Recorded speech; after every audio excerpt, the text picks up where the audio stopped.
የዲሞክራሲ ሀገራት በምርጫ ነው መጣል የሚፈልጉት ጫካ መውጣት ምናምን ሳያስፈልጋቸው። አሁን ግን ጫካ አይደለም መውጣት አንፈልግም ያሉም በምርጫ መጣል አይችሉም። ህዝቡ ተስፋ ምንድነው? ተስፋው ህዝቡ ዘንድ ያለው ተስፋ ምንድነው? እንዲሁ ዶክተር መልካም እንግዲህ አንድ አገር የፖለቲካ ተስፋን ለማለምለም የህዝቡ በዜግነት መብቱ ተጠቅሞ ማድረግ የሚችለው ነገር ሲኖር ነው፣ ኤጀንሲ ሲኖረው ነው። የተጣለበትን ነገር ሁሉ ተቀብሎ አሜን ብሎ ሲገዛ ሳይሆን የለም ይሄ ትክክል አይደለም የሚል ንዴት አለው። አሁን እኛ ሀገር ማአት አውትሬጅ አለ። በማንኛውም መንገድ መንግስት የሚያወጣው ማንኛውም ነገር በቃ ከንዴት አልፎ የቀልድ ግብአት እስኪሆን ድረስ ማለት ነው፣ የጆክና የሜም ግብአት እስኪሆን ድረስ።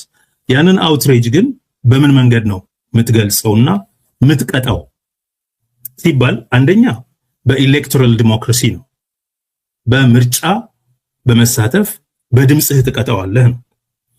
ሁለተኛው በተሳትፏዊ ቀጥታ ተሳትፏዊ ዲሞክራሲ፣ በቀጥታ ዲሞክራሲ